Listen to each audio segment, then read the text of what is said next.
सूर्य ग्रहों में श्रेष्ठ है और चंद्रमा नक्षत्रों में श्रेष्ठ है। उसी प्रकार प्रयाग सभी तीर्थों में सर्वश्रेष्ठ है।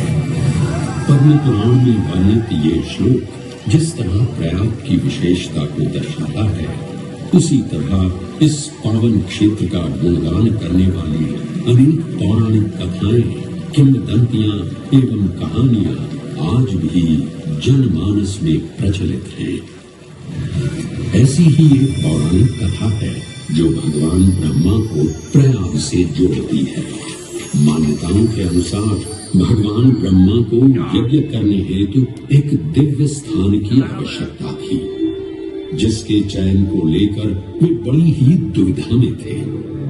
अपनी दुविधा के निवारण हेतु भगवान ब्रह्मा नागों के देवता महाराज शेषनाग के यहाँ पहुंचे और उनसे कहा, हे आदिशेष, मैं यज्ञ करने हेतु इस सृष्टि में एक ऐसा स्थान ढूंढ रहा हूँ जो दिव्यता और पवित्रता की दृष्टि से सर्वोत्तम हो। क्या आप मुझे ऐसा कोई उपयुक्त स्थान बता सकते हैं जो सभी तीर्थों में सर्वश्रेष्ठ हो?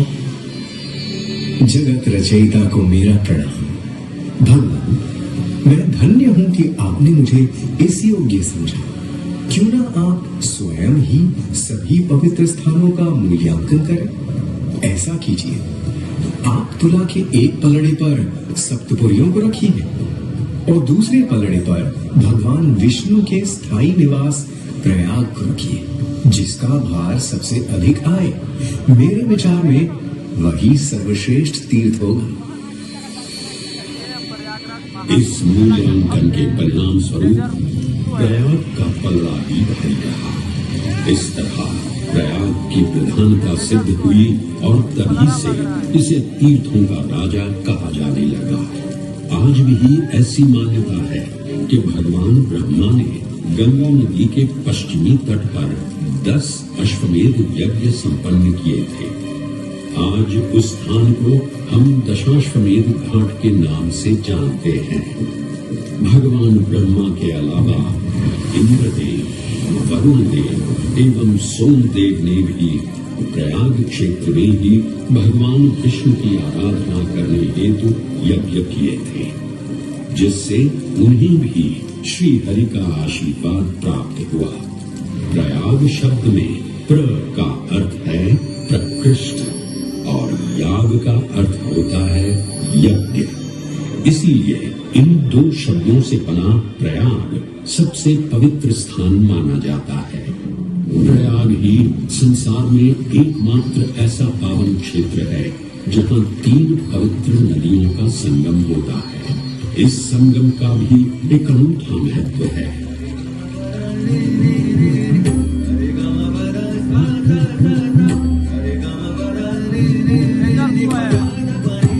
यमुना गंगा के तट पर किया गया।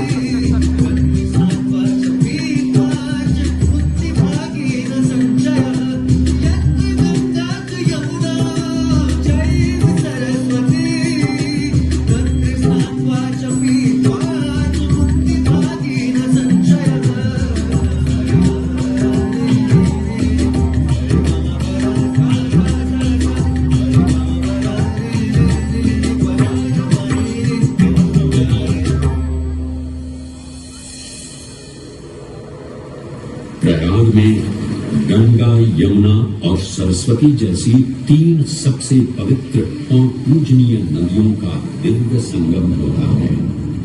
इन नदियों के संगम में स्नान करने एवं संगम का जल ग्रहण करने से मनुष्य मुक्ति का अधिकारी बन जाता है और इसमें किंचित भी संदेह नहीं है। ब्रह्म पुराण में ब्रह्मा जी भी कहते हैं कि प्रयाग में सरस्वती जी अदृश्य रूप में आकर गंगा जी से मिलती हैं। इसलिए इस क्षेत्र को सरस्वती तीर्थ संगम भी कहा गया है। सरस्वती नदी के अदृश्य रूप से मिलने के पीछे भी एक पौराणिक कथा सुनने को मिलती है।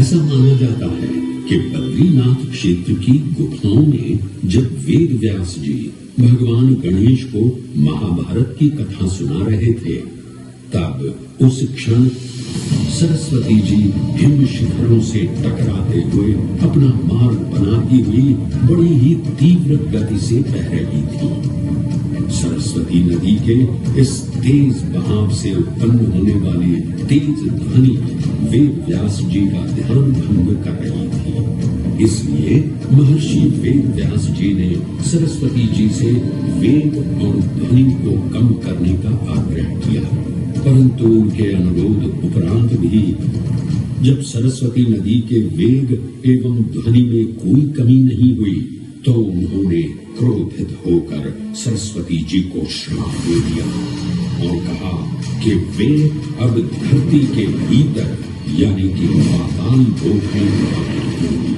तब से ये माना जाता है कि हिम शिखरों से उद्गमित हुई सरस्वती नदी उत्तराखंड के माना गांव से आगे अपने अदृश्य रूप में प्रवाहित होती है। आगे चलकर यदि अदृश्य रूपी मां सरस्वती प्रयागराज में गंगा एवं यमुना नदी से मिलकर त्रिवेणी संगम को पूर्ण करती है। ये प्रयाग नगरी पवित्रता का उद्गम है, जिसके अंश हमें वेदों एवं पुराणों में भी मिलते हैं, जिनमें वर्णित है सुरों असुरों द्वारा हुआ समुद्र मंथन। अमृत प्राप्ति के लिए सुरों और असुरों ने एकजुट होकर क्षीर सागर का मंथन किया, जिसके संदर्भ में पुराणों में विभिन्न कथाएं देखने को मिलती हैं। उन्हीं कथाओं में एक कथा महर्षि दुर्वासा और इंद्रदेव से संबंधित है। इस कथा के अनुसार ऋषि दुर्वासा ने इंद्रदेव से प्रसन्न हो उन्हें पारिजात पुष्पों की एक दिव्य माला भेंट की, जिसे इंद्रदेव ने साधारण पुष्पों की माला समझ स्वयं धारण न कर उसे अपने वाहक गजराज ऐरावत के मस्तक पर रख दिया।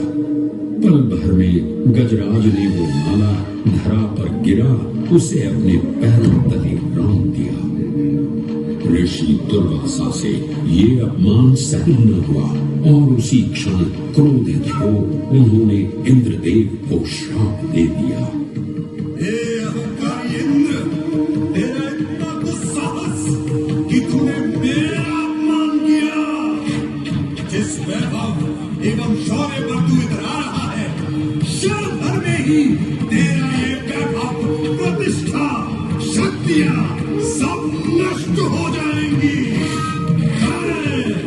अत्रि पुत्र दुर्वासा समस्त देवगणों को श्रीहीन होने का श्राप।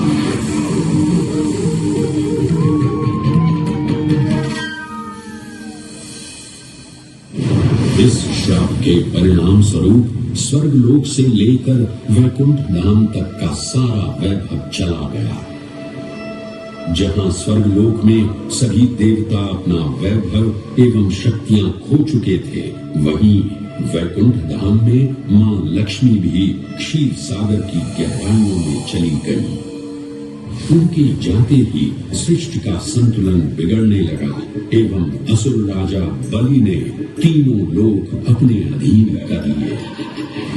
ये सब देखकर सभी देवतागण अपने श्राप के निवारण हेतु भगवान विष्णु की शरण में जा पहुंचे और कहने लगे, हे पालनहार, हे स्वामी, अब आप ही हमें इस श्राप से मुक्त होने का मार्ग बता सकते हैं, अन्यथा हम अपनी शक्तियों से सदैव वंचित ही रहेंगे और युद्ध में कभी भी असुरों का सामना नहीं कर पाएंगे। देखिए महाकुंभ हे देवराज, ऋषि दुर्वासा के श्राप से सभी देवतागण जीवन मृत्यु के काल चक्र में बंध चुके हैं।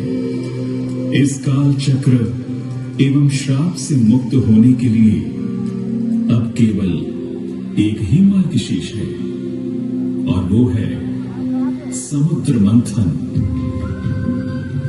इस समुद्र मंथन से निकलने वाले रत्न ही आपके खोए हुए यश, वैभव और कीर्ति को पुनः स्थापित करेंगे। परंतु आपको इस मंथन के लिए असुरों के बल की भी आवश्यकता होगी, क्योंकि उनके बिना यह समुद्र मंथन संभव नहीं है। जैसी आपकी आज्ञा प्रभु, हम असुरों के साथ समुद्र मंथन करने के लिए तैयार हैं। देवताओं और असुरों ने एकमत होकर क्षीर सागर का मंथन करना स्वीकार किया। जहां मंदार पर्वत मथनी के रूप में आए तो वहीं वासुकी नाग को नेति की भूमिका मिली। भगवान विष्णु ने स्वयं कुर्म अवतार धारण कर मंदार पर्वत को उसका आधार प्रदान किया। क्षीर सागर को मथना शुरू किया गया और 14 रत्नों ने सबसे पहले हलाहल विष उत्पन्न हुआ। उस विष के प्रभाव को कोई भी देवता या असुर सहन करने में समर्थ नहीं थे। इस कालकूट विष से सृष्टि का विनाश हो सकता था। इसीलिए इस आपदा से बचाने स्वयं देवों के देव महादेव हुए और उन्होंने इस विष का पान किया। ये सब देख मां पार्वती ने विष को भगवान शिव के कंठ तक ही रोक दिया। इस कालकूट विष के प्रभाव से महादेव का कंठ नीला पड़ गया और तभी से उन्हें नीलकंठ के नाम से भी जाना जाने लगा।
हलाहल के पश्चात समुद्र की गहराइयों से मां लक्ष्मी का आगमन हुआ, जिन्हें भगवान विष्णु ने धारण करके अपनी अर्धांगिनी बना दिया।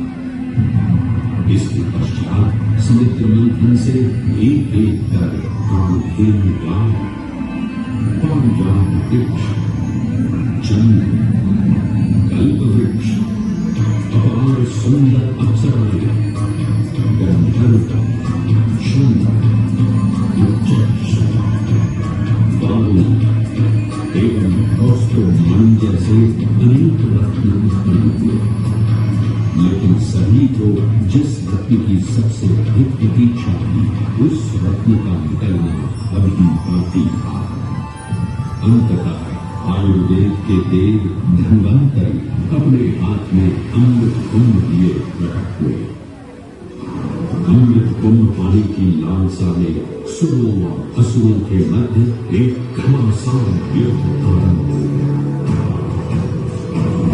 इसी युद्ध के दौरान स्वरभानु नाम का एक असुर अमृत कुंभ को अपने अधीन कर पाताल लोक की ओर चल गया।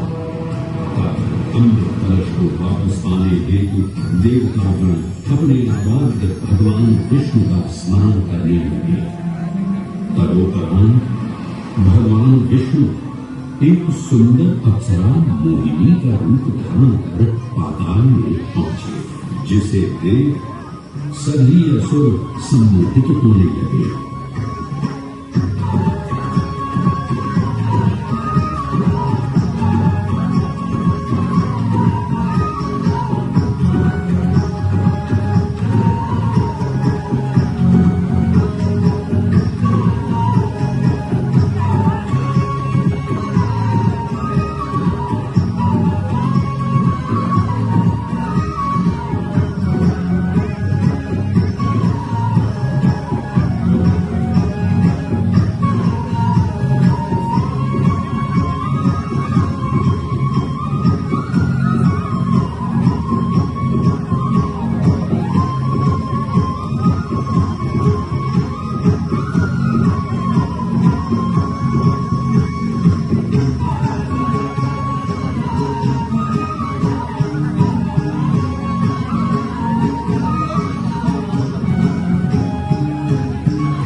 ये सुंदर अप्सरा कौन है?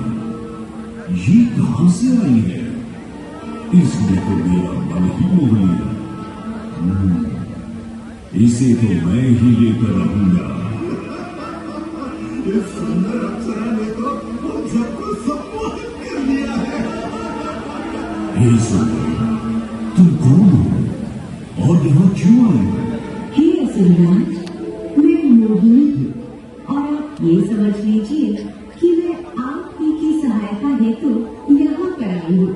हमारी सहायता है, परंतु वो कैसे सुंदरी? मैं आपको ये ज्ञात कराने आई हूँ कि अमृत की असली शक्ति और गुण तो कलश के तल में विद्यमान है, जबकि ऊपर तो केवल जल मात्र है, जिसके ग्रहण करने से ज्यादा कोई लाभ न होगा। आप सभी इस अमृत को देवताओं के साथ बांट लीजिए। आखिर आप सभी ऋषि कश्यप के ही तो पुत्र हैं। देवताओं के साथ अमृत बांटने से एक तो आपका वैभव बढ़ेगा और दूसरा जो अमृत का फलदायक भाग है उसे आप ही ग्रहण कर सकेंगे। हे मनमोहिनी, तुम सत्य ही कह रही हो, परंतु अगर हमने ये अमृत कलश देवताओं को दे दिया तो क्या पता वे सारा अमृत स्वयं ही ग्रहण कर लें और हम सभी असुर इससे वंचित ही रह जाएंगे। आप निश्चिंत रहिए, ऐसा कदापि नहीं होगा। मैं स्वयं ही सभी सुरों और असुरों को अमृत पान करवाऊंगी और साथ ही साथ ये सुनिश्चित भी करूंगी कि अमृत का फलदायक भाग आप सभी को ही प्राप्त हो। बस फिर क्या था, भगवान विष्णु की अपरंपार लीला आरंभ हुई। जहां एक ओर सभी देवतागण विराजे तो वहीं दूसरी ओर सभी असुर। मोहिनी रूप धारण भगवान विष्णु एक एक कर सभी देवताओं को अमृत पान करवा रहे, जिससे वे पुनः अपनी शक्तियां प्राप्त कर सके। परंतु स्वरभानु नाम का असुर जल्द ही भगवान विष्णु की ये चालाकी भांप गया और चुपचाप देवता वेश धारण कर उन्हीं के बीच में जाकर विराजमान हो गया। तब जैसे ही मोहिनी स्वरभानु को अमृतपान कराने हेतु अग्रसर हुई, ठीक उसी क्षण सूर्य एवं चंद्रमा स्वरभानु का असली रूप पहचान गया। ये ज्ञात होते ही भगवान विष्णु अपने मूल रूप में परिवर्तित हो गए और अपने सुदर्शन चक्र से स्वरभानु का सिर मृत्यु से अलग कर दिया।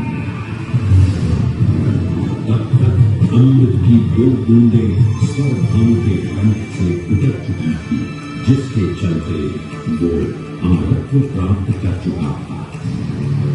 इस तरह स्वर्गारों के कटे हुए सिर के भाग को राहु का नाम मिला और धन को केतु के नाम से जाना जाने लगा। माना जाता है कि प्रतिशोध की ज्वाला में ग्रह राहु एवं केतु सूर्य एवं चंद्रमा पर ग्रहण लगाते हैं। इस प्रकार सूर्य और चंद्र पर ग्रहण लगना राहु और केतु का प्रतिशोध माना जाता है। भगवान विष्णु की ये लीला देख सभी असुर अचंभित हो उठे। इससे पहले कि वे कोई प्रतिक्रिया दे पाते, भगवान विष्णु के वाहन पक्षीराज गरुड़ ने शीघ्रता से अमृत कलश को उठा लिया और अपने साथ लेकर स्वर्गलोक की ओर उड़ चले।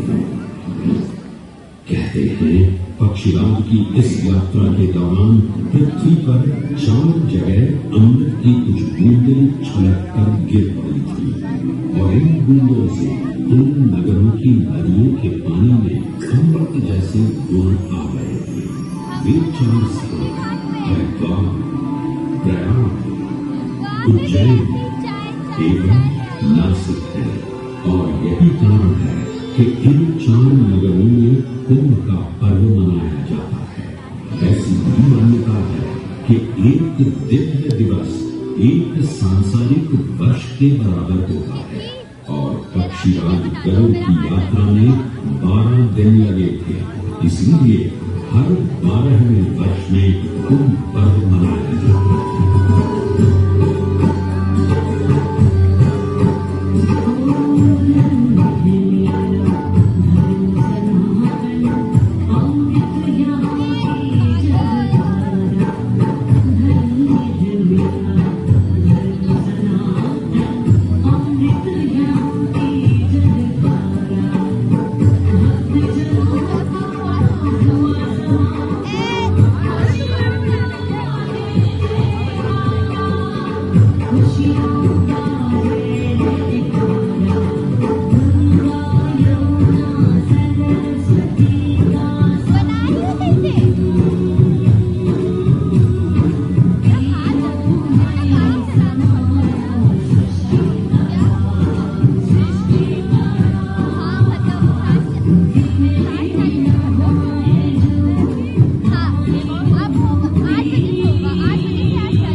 ग्रहों के अनंत के संगठन से सुनिश्चित होता ये कुंभ महापर्व प्रयाग की भूमि पर उसी नक्षत्र में आयोजित होता है जिस नक्षत्र में यहाँ अमृत की बूंदें गिरी थी।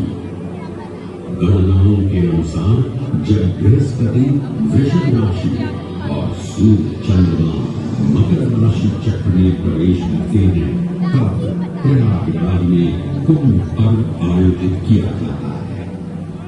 सनातन धर्म की प्राचीनतम धरोहर माना जाने वाला ये कुंभ पर्व भारत ही नहीं बल्कि विश्व भर से आए करोड़ों श्रद्धालुओं का स्वागत करता है। कुंभ पर्व केवल एक पर्व ही नहीं बल्कि एक तीर्थ का अवसर भी है जहां लाखों करोड़ों श्रद्धालु कल्पवास के नियमों का पालन करते हैं। पौष पूर्णिमा से लेकर माघ पूर्णिमा तक चलने वाले कल्पवास के दौरान तीर्थालु सांसारिक सुखों को त्याग कर तपस्वी संतों की तरह कुटिया में रहते हैं।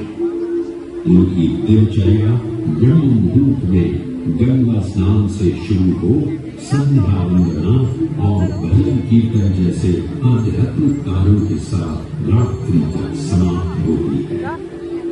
श्रद्धालु दिन में केवल एक ही बार भोजन ग्रहण कर मानसिक रूप से धैर्य, अहिंसा और भक्तिभाव में लिप्त रहते हैं।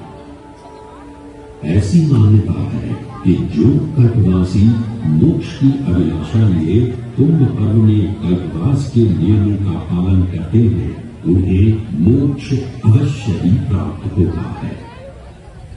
पारंपरिक रूप से इस आध्यात्मिक पर्व की औपचारिक शुरुआत का श्रेय 8वीं शताब्दी के हिंदू दार्शनिक और संत आदि शंकराचार्य को दिया जाता है।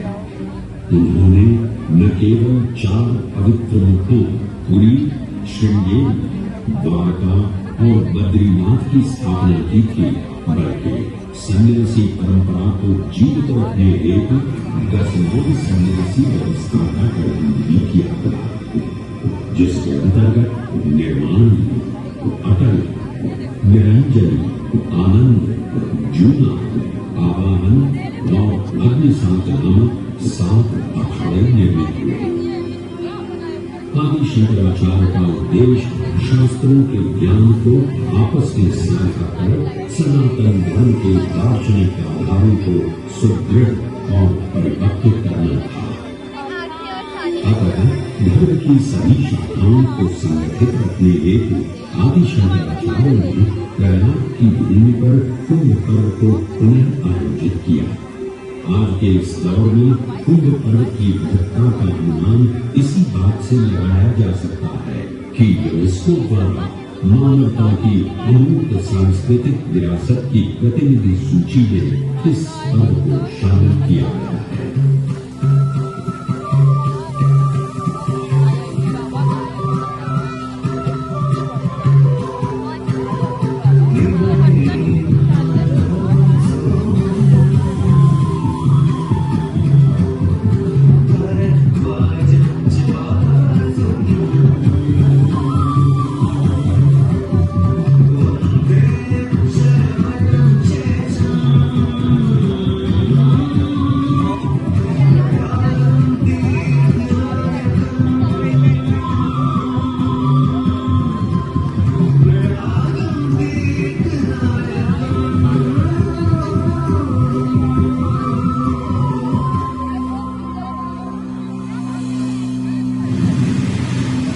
त्रिवेणी, माधव, सोम, भरद्वाज, वासुकी, अक्षयवट और शेषनाग, प्रयाग के इन 7 तीर्थ नायकों की हम वंदना करते हैं। परंतु उक्त 7 तीर्थ नायकों में वेणी माधव का भी प्रमुख स्थान है। त्रिवेणी संगम में स्नान के साथ साथ श्रद्धालु वेणी माधव मंदिर में दर्शन कर भगवान विष्णु का आशीर्वाद भी प्राप्त करते हैं। मान्यताओं के अनुसार वेणी माधव इलाहाबाद किले के परिसर में स्थित पातालपुरी मंदिर में एक पवित्र अक्षयवट वृक्ष के पत्तों पर एक बालक के रूप में विश्राम करते हैं। पौराणिक कथाओं के अनुसार अक्षयवट एक शाश्वत वृक्ष है जो भगवान विष्णु का स्थायी निवास है, जहां से वे सृष्टि का पुनः निर्माण करते हैं। त्रेता युग में भी अक्षयवट वृक्ष का उल्लेख देखने को मिलता है। कहा जाता है कि भगवान श्री राम, माता सीता एवं अनुज लक्ष्मण अपने वनवास काल में इस स्थान पर आए थे। वैसे तो भगवान श्री राम का निवास प्रयाग में श्रृंगी ऋषि को समर्पित श्रृंगेरपुर धाम से आरंभ होता है। ये बड़ी स्थान है जहां निषाद राज गुह ने भगवान श्री राम, माता सीता और अनुज लक्ष्मण को गंगा पार जाने के लिए सहायता प्रदान की थी। श्रृंगवेरपुर से प्रभु श्री राम ऋषि भरद्वाज के आश्रम पहुंचे थे। भरद्वाज मुनि बसरी प्रयागा। गोस्वामी तुलसीदास जी ने रामचरितमानस में ऋषि भरद्वाज का निवास स्थान प्रयागराज ही बताया है। ऋषि भरद्वाज से त्रिवेणी संगम की महिमा सुन प्रभु श्री राम, माता सीता और अनुज लक्ष्मण त्रिवेणी संगम में स्नान कर तीनों नदियों का आशीर्वाद प्राप्त करते हैं। इसी कड़ी में एक प्रचलित कथा के अनुसार संगम तट पर ही माता सीता ने प्रभु श्री राम से महादेव और परम शक्ति मां पार्वती की आराधना करने की अपनी मनोकामना को व्यक्त किया था, जिसके दौरान प्रभु श्री राम ने यमुना तट पर भगवान भोलेनाथ और मां पार्वती को समर्पित एक मंदिर का निर्माण करवाया, जिसे आज हम महाकामेश्वर मंदिर के नाम से भी जानते हैं। त्रेता युग में स्वयं प्रभु श्री राम ने माता सीता के साथ इसी मंदिर में भगवान शिव एवं मां पार्वती की पूजा अर्चना कर उनसे आशीर्वाद प्राप्त किया। महादेव के इस प्राचीन मंदिर से वे थोड़ा आगे चले तो उन्हीं के अंशावतार पवन पुत्र हनुमान जी का मंदिर भी विद्यमान है।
ये एक ऐसा अनूठा मंदिर है जहाँ हनुमान जी लेटे हुए दिखाई देते हैं। प्रचलित कथाओं की माने तो हनुमान जी के आदेशानुसार भंडारी बाबा को इस स्थल पर उत्खनन करते समय हनुमान जी की एक दिव्य मूर्ति प्राप्त हुई थी, जिसके फलस्वरूप आज यहाँ बड़े हनुमान जी का मंदिर विद्यमान है। इस चमत्कार से विस्मयाभिभूत हुए बाबा बागंबरी ने हनुमान जी की सेवा में अपना जीवन समर्पित कर दिया। आज भी इस मंदिर की देखरेख का कार्यभार बागंबरी गद्दी ने ही संभाल रखा है। पुराणों एवं अनेक धार्मिक ग्रंथों में वर्णित प्रयाग क्षेत्र के कौशाम्बी का उल्लेख देखने को मिलता है। कौशाम्बी प्राचीन भारतीय वत्स महाजनपद की राजधानी थी। गौतम बुद्ध ने अपने तपस्वी जीवन के 6ठे और 9वें वर्ष यहीं बिताए और अपने अनुयायियों को कई महत्वपूर्ण धर्मोपदेश भी दिए। बौद्ध धर्म से अगर जैन परंपरा की ओर चले तो ऐसी मान्यताएं आज भी प्रचलित हैं कि प्राचीन तीर्थंकर ऋषभदेव ने भी वत्स देश में ही ज्ञान प्राप्त किया। इसके अलावा 6ठे जैन तीर्थंकर पद्मप्रभु का जन्म इक्ष्वाकु वंश में राजा श्रीधर और रानी सुसीमा देवी के घर कौशाम्बी में ही हुआ। यहाँ तक कि मगध सम्राट अशोक ने भी अपनी शाही देखभाल के लिए इसे अपनी उपराजधानी बनाया था। तथ्यों को टटोले तो अशोक की याद आज भी इस क्षेत्र में देखने को मिलती है। धार्मिक विविधता से परिपूर्ण प्रयाग क्षेत्र एक ऐसा अनूठा क्षेत्र है जहां ज्ञान का प्रकाश फैलाने सिख गुरु भी पधारे हैं। प्रयागराज के अहियापुर में स्थित गुरुद्वारा पक्की संगत साहिब इसी की एक बेजोड़ निशानी है। माना जाता है कि श्री गुरु तेग बहादुर जी अपनी यात्रा के दौरान 6 महीने इसी स्थान पर रुके थे। यहाँ वे प्रार्थना और ध्यान करते थे, इसलिए इसे तप स्थान भी कहा गया है। ये कहना गलत नहीं होगा कि त्रिवेणी संगम के तट पर गुरुओं और संतों की शिक्षाओं का अनूठा समावेश है। ये गुरुद्वारा पक्की संगत साहिब इलाहाबाद या इलाहाबाद के नाम से कुछ समय के लिए चर्चित ये प्रयागराज आज भी जीवंत है। धर्म और संस्कृति का अनूठा इतिहास संजोए हुए तीर्थराज प्रयागराज में वेणी माधव, शिव और शक्ति के विभिन्न स्वरूप आज भी विद्यमान हैं, जो इस पावन क्षेत्र को अद्वितीय बनाते हैं। प्रयागराज की इतनी विशाल पृष्ठभूमि समझने के बाद लगता है कि ये कहना कभी गलत नहीं होगा कि प्रयागराज सिर्फ एक शहर नहीं बल्कि अपने अंदर दैवीयता, विविधता और धार्मिकता को संजोए हमारा पूर्ण गौरवशाली इतिहास है।